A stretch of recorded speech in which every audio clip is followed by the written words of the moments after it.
বিসমিল্লাহির রহমানির রহিম। মাননীয় সদস্যবৃন্দ, আসসালামু আলাইকুম ওয়া রাহমাতুল্লাহ। আজ ত্রয়োদশ জাতীয় সংসদের দ্বিতীয় অধিবেশন তথা বাজেট অধিবেশনের সূচনা লগ্নে আপনাদেরকে আন্তরিক শুভেচ্ছা ও ধন্যবাদ জানাই, স্বাগত জানাই। দীর্ঘ 18 বছর পর অনুষ্ঠিত ত্রয়োদশ জাতীয় সংসদের নির্বাচন আমাদের গণতান্ত্রিক অভিযাত্রার একটি গুরুত্বপূর্ণ মাইল ফলক হিসাবে চিহ্নিত হয়েছে। জনগণের প্রত্যাশা, আস্থা ও আকাঙ্ক্ষার প্রতিফলন ঘটিয়ে একটি দায়িত্বশীল, অংশগ্রহণমূলক ও কার্যকর সংসদীয় কার্যক্রম নিশ্চিত করা আমাদের নৈতিক দায়িত্ব। এই প্রেক্ষাপটে বাজেট অধিবেশন বিশেষ তাৎপর্য বহন করছে। বর্তমান অধিবেশনটি জাতীয় সংসদের 2026 সালের বাজেট অধিবেশন। মাননীয় অর্থমন্ত্রী 2026-27 অর্থবছরের এই বাজেট এই অধিবেশনে পেশ করবেন। সাধারণ মানুষের কষ্টার্জিত অর্থ কিভাবে দেশের উন্নয়ন, অর্থনৈতিক স্থিতিশীলতা ও সামাজিক নিরাপত্তা এবং জনকল্যাণে যথাযথভাবে ব্যয় হবে তার একটি সুস্পষ্ট নীতিগত ও আর্থিক দিক নির্দেশনা এই অধিবেশনের মাধ্যমে জাতির সামনে উপস্থাপিত হবে। মাননীয় সদস্যবৃন্দ, গণপ্রজাতন্ত্রী বাংলাদেশের সংবিধানের 87(1) অনুচ্ছেদ অনুযায়ী প্রতি অর্থবছরের জন্য সরকারের অনুমিত আয় ও ব্যয় সম্বলিত একটি বিবৃতি অর্থাৎ বার্ষিক আর্থিক বিবৃতি জাতীয় সংসদে উত্থাপন করতে হয়। একইভাবে সংসদের 88 অনুচ্ছেদ অনুযায়ী সংযুক্ত তহবিলের উপর দায়যুক্ত ব্যয়, 90 অনুচ্ছেদ অনুযায়ী নির্দিষ্টকরণ আইন, 91 অনুচ্ছেদ অনুযায়ী সম্পূরক ও অতিরিক্ত মঞ্জুরি এবং 92 অনুচ্ছেদ অনুযায়ী হিসাব, ঋণ ও সংশ্লিষ্ট বিষয়ে সংসদের সিদ্ধান্ত ও ভোট গ্রহণের সাংবিধানিক বাধ্যবাধকতা রয়েছে। ফলে বাজেট অধিবেশন শুধু আর্থিক পরিকল্পনা অনুমোদনের ক্ষেত্র নয়, বরং রাষ্ট্রীয় জবাবদিহিতা ও সাংবিধানিক দায়িত্ব পালনের একটি গুরুত্বপূর্ণ অংশ। মাননীয় সদস্যবৃন্দ, গণতান্ত্রিক রাষ্ট্র ব্যবস্থায় জাতীয় সংসদ জনগণের আশা আকাঙ্ক্ষার প্রতিফলনের সর্বোচ্চ প্রতিষ্ঠান। বাজেট হচ্ছে সেই প্রত্যাশা বাস্তবায়নের অন্যতম প্রধান নীতিগত ও আর্থিক দলিল। তাই এই অধিবেশনে আপনাদের দায়িত্বশীল, তথ্যনির্ভর ও গঠনমূলক অংশগ্রহণ অত্যন্ত গুরুত্বপূর্ণ। আমি বিশ্বাস করি সরকারি ও বিরোধী দল নির্বিশেষে সকল মাননীয় সংসদ সদস্য জাতীয় স্বার্থকে সর্বোচ্চ অগ্রাধিকার দিয়ে দায়িত্বশীল আলোচনা ও মূল্যবান মতামত উপস্থাপন করবেন। সংসদীয় গণতন্ত্রে ভিন্ন মত ও মতপার্থক্য থাকবে, তবে সেই আলোচনা যেন শিষ্টাচার, পারস্পরিক শ্রদ্ধাবোধ ও সংসদীয় রীতিনীতি ও আচরণবিধির আলোকে পরিচালিত হয়, সে বিষয়ে আমি আপনাদের সকলের সহযোগিতা কামনা করছি। সংসদীয় কার্যক্রম পরিচালনায় আমি সম্পূর্ণ নিরপেক্ষতা এবং ন্যায়পরায়ণতার অঙ্গীকার পুনর্ব্যক্ত করছি। মাননীয় সদস্যবৃন্দ, বাজেট কেবল রাষ্ট্রের আয় ব্যয়ের হিসাব নয়, এটি জনগণের আশা আকাঙ্ক্ষা, উন্নয়ন অগ্রাধিকার এবং ভবিষ্যৎ অর্থনৈতিক দিক নির্দেশনার প্রতিফলন। সংসদীয় গণতন্ত্রের চেতনা অনুযায়ী দায়িত্বশীল আলোচনা, গঠনমূলক সমালোচনা ও পারস্পরিক শ্রদ্ধাবোধের মধ্যে দিয়ে একটি কার্যকর ও জনমুখী বাজেট প্রণয়ন সম্ভব। আমি প্রত্যাশা করি মাননীয় সংসদ সদস্যগণ বাজেট অনুমোদন প্রক্রিয়ায় সক্রিয় ভূমিকা রাখার পাশাপাশি জনগণের প্রত্যাশা ও জাতীয় গুরুত্বপূর্ণ বিষয়সমূহ নিয়ে দায়িত্বশীল ও ফলপ্রসূ আলোচনা করবেন। এই প্রত্যাশা ব্যক্ত করে আমি ত্রয়োদশ জাতীয় সংসদের দ্বিতীয় অধিবেশনের সার্বিক সফলতা কামনা করছি। এই অধিবেশন পরিচালনায় আপনাদের আন্তরিক সহযোগিতা কামনা করে এবং দিনের কার্যসূচি অনুযায়ী আজকের অধিবেশনের কার্যক্রম শুরু করছি।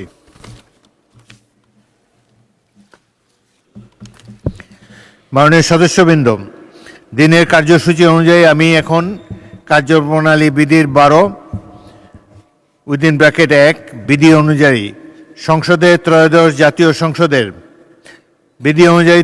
জাতীয় সংসদের দ্বিতীয় 2026 খ্রিস্টাব্দের বাজেট অধিবেশনের জন্য মনোনীত সভাপতি মণ্ডলীর নাম অগ্রবর্তীতা অনুসারে ঘোষণা করছি। ক্রমিক ১, বেগম সেলিমা রহমান, ৩০১, মহিলা আসন ১। ২, ডক্টর মোহাম্মদ উসমান ফারুক, কিশোরগঞ্জ ৩। ৩, জনাব জয়নুল আবেদিন, সদস্য বরিশাল ৩। ৪ নম্বর, জনাব মোহাম্মদ শাহজাহান, নোয়াখালী ৪। ৫ নম্বর, জনাব শাহজাহান চৌধুরী, চট্টগ্রাম ১৫। স্পিকার ও ডেপুটি স্পিকারের অনুপস্থিতিতে বৈঠকে উপস্থিত সভাপতি মণ্ডলীর তালিকায় যার নাম শীর্ষে থাকবেন তিনি স্পিকারের আসন গ্রহণ করবেন। মাননীয় সদস্যবৃন্দ, এখন দিনের কার্যসূচি অনুযায়ী শোক প্রস্তাব। আমি গভীর দুঃখের সাথে জানাচ্ছি যে ইতিমধ্যে 16 জন সাবেক মন্ত্রী, প্রতিমন্ত্রী, হুইপ ও মাননীয় সদস্যদেরকে হারিয়েছি। তারা হলেন সৈয়দ মোহাম্মদ কায়সার, জাতীয় পার্টির সাবেক সংসদ সদস্য, হুইপ ও প্রতিমন্ত্রী, দ্বিতীয়, তৃতীয়, চতুর্থ জাতীয় সংসদ, আসন সিলেট 17। অধ্যাপক এম এ মান্নান, বিএনপি সাবেক সংসদ সদস্য ও প্রতিমন্ত্রী, পঞ্চম জাতীয় সংসদ, গাজীপুর 2। জি এম ফজলুল হক, বিএনপি সাবেক সংসদ সদস্য, সপ্তম ও অষ্টম জাতীয় সংসদ, আসন Chandpur 3। A B M Anwarul Haque, সাবেক সংসদ সদস্য, নবম জাতীয় সংসদ, মানিকগঞ্জ 1। ব্যারিস্টার শফিক আহমদ, নবম জাতীয় সংসদ, সাবেক টেকনোক্র্যাট মন্ত্রী। বীর মুক্তিযোদ্ধা মোহাম্মদ শামসুদ্দোহা, সিপিবি সাবেক সংসদ সদস্য, পঞ্চম জাতীয় সংসদ, নীলফামারী 2। আবু নূর মোহাম্মদ বাহাউল হক, জাতীয় পার্টির সাবেক সংসদ সদস্য, চতুর্থ জাতীয় সংসদ, আসন নারায়ণগঞ্জ 3। দেওয়ান শামসুল আবেদিন, বিএনপি সাবেক সংসদ সদস্য, দ্বিতীয় জাতীয় সংসদ, আসন সুনামগঞ্জ 3। গোলাম সরওয়ার মিলন, জাতীয় পার্টির সাবেক সংসদ সদস্য ও উপমন্ত্রী, তৃতীয় জাতীয় সংসদ, মানিকগঞ্জ 4। মোহাম্মদ মোসলেম উদ্দিন, সাবেক সংসদ সদস্য, তৃতীয়, সপ্তম, নবম, দশম ও একাদশ জাতীয় সংসদ, ময়মনসিংহ 6। বীর মুক্তিযোদ্ধা ইঞ্জিনিয়ার মোশাররফ হোসেন, সাবেক সংসদ সদস্য ও মন্ত্রী, চট্টগ্রাম 1। জনাব মিজানুর রহমান সিনহা, বিএনপি সাবেক সংসদ সদস্য ও প্রতিমন্ত্রী, সপ্তম ও অষ্টম জাতীয় সংসদ, মুন্সিগঞ্জ 2। আলহাজ মোহাম্মদ দবিরুল ইসলাম, সাবেক সংসদ সদস্য, ঠাকুরগাঁও 2। বীর মুক্তিযোদ্ধা তোফায়েল আহমদ, সাবেক সংসদ সদস্য ও মন্ত্রী, ভোলা 1। বীর মুক্তিযোদ্ধা মোহাম্মদ আব্দুল মতিন, সাবেক সংসদ সদস্য, মৌলভীবাজার 2। জনাব এ কে এম রহমতুল্লাহ, সাবেক সংসদ সদস্য, ঢাকা 11। উল্লিখিত ব্যক্তিবর্গের জীবন বৃত্তান্ত সম্বলিত শোক প্রস্তাব আমি এ মহান সংসদে উত্থাপন করছি। শোক প্রস্তাবের অনুলিপি আপনাদের মাঝে সরবরাহ করা হয়েছে। তাদের মৃত্যুতে মহান জাতীয় সংসদ গভীর শোক ও দুঃখ প্রকাশ করছে। মাননীয় সদস্যবৃন্দ, বিশিষ্ট শিক্ষাবিদ 1, বিশিষ্ট শিক্ষাবিদ অধ্যাপক দিলারা হাফিজ। 2, ভাষাকন্যা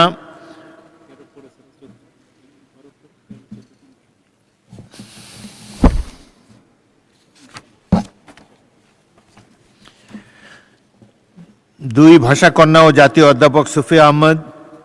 3, মরণোত্তর 21 পদকপ্রাপ্ত কবি ও সাংবাদিক হেলাল হাফিজ। সাংস্কৃতিক বক্তব্য, সাংস্কৃতিক ব্যক্তিত্ব, সঙ্গীতজ্ঞ ও ছায়ানটের সভাপতি সঞ্জিদা খাতুন। প্রখ্যাত সঙ্গীতশিল্পী, গবেষক, লেখক মুস্তফা জামান আব্বাসী। রাজনীতিবিদ, বুদ্ধিজীবী ও লেখক বদরুদ্দিন ওমর। 21 পদকপ্রাপ্ত বিশিষ্ট নজরুল সঙ্গীত শিল্পী ডালিয়া নওশিন। বিএনপি চেয়ারপারসনের সাবেক উপদেষ্টা বীর মুক্তিযোদ্ধা অধ্যাপক ডাক্তার মোহাম্মদ আব্দুল কুদ্দুস, স্বাধীনতা পদকপ্রাপ্ত বরেণ্য অভিনেতা, নাট্যকার, নির্দেশক ও সাংস্কৃতিক ব্যক্তিত্ব আতাউর রহমান, মাননীয় সমাজ কল্যাণ মন্ত্রী অধ্যাপক ডাক্তার AZM জাহিদ হোসেনের মা, বিশিষ্ট শিক্ষিকা বেগম জেবুন্নেসা, বাংলাদেশ জাতীয়তাবাদী ছাত্র দলের সাবেক সাধারণ সম্পাদক ও বাংলাদেশ জাতীয়তাবাদী স্বেচ্ছাসেবক দলের সাবেক সভাপতি শফিউল বারী বাবু, বাংলাদেশি বৌদ্ধদের সর্বোচ্চ ধর্মীয় গুরু, 21শে পদকপ্রাপ্ত ত্রয়োদশ সঙ্গরাজ ডক্টর জ্ঞানীশ্রী মহাস্থবির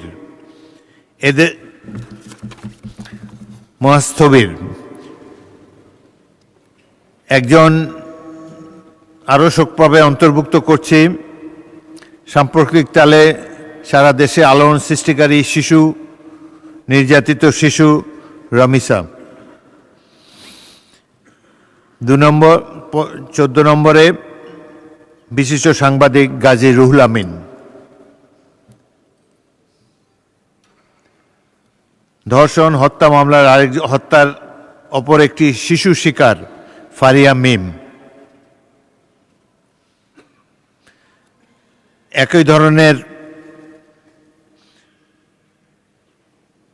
একই ধরনের সন্ত্রাসের শিকার আমিনা, নরসিংদী এলাকার শিশু। সর্বশেষে তাবাসসুম আক্তার, তিনিও এই ধর্ষণ এবং হত্যাকাণ্ডের শিকার হয়েছেন। এছাড়া দেশে বিদেশের বিভিন্ন স্থানে দুর্ঘটনায় প্রাণহানিতে মহান জাতীয় সংসদ গভীর শোক, নিহতদের বিদেহী আত্মার মাগফিরাত কামনা এবং শোক সন্তপ্ত পরিবারের প্রতি আন্তরিক সমবেদনা জ্ঞাপন করছেন। মাননীয় সদস্যবৃন্দ, উত্থাপিত শোক প্রস্তাবগুলো ব্যতীত যদি কোনো বিশিষ্ট ব্যক্তি বা ব্যক্তিবর্গের নাম বাদ পড়ে থাকে, তবে তাদের নাম বা সংক্ষিপ্ত জীবন বৃত্তান্ত সংসদ সচিবালয়ে পৌঁছে দিলে তা শোক প্রস্তাবে অন্তর্ভুক্ত করার জন্য বিবেচনা করা হবে। মাননীয় সদস্যবৃন্দ, আমি এখন শোক প্রস্তাবসমূহ সর্বসম্মতিক্রমে গ্রহণ করার জন্য সংসদের প্রতি অনুরোধ জানাচ্ছি। মাননীয় সদস্যবৃন্দ, আমি শোক প্রস্তাবগুলো সর্বসম্মতিক্রমে গ্রহণ করার জন্য মহান সংসদের প্রতি অনুরোধ জানাচ্ছি। সংসদে উত্থাপিত শোক প্রস্তাবগুলো সর্বসম্মতিক্রমে গৃহীত হল। এই প্রস্তাবগুলো যথারীতি সংসদের কার্যবিবরণীতে অন্তর্ভুক্ত করা হবে এবং শোক প্রস্তাবগুলোর অনুমতি সম্মানিত ব্যক্তিবর্গের শোক সন্তপ্ত পরিবারের নিকট প্রেরণ করা হবে। এখন আমরা তাদের বিদেহী আত্মার প্রতি শ্রদ্ধা প্রদর্শনের জন্য নিজ নিজ আসনে দাঁড়িয়ে 1 মিনিট নীরবতা পালন করব। তারপরে মোনাজাত করা হবে। মোনাজাত পরিচালনার জন্যে আমি জনাব আশরাফ উদ্দিন নিজাম হুইপ তাকে অনুরোধ জানাবো। 1 মিনিট নীরবতা, তারপরে মোনাজাত হবে।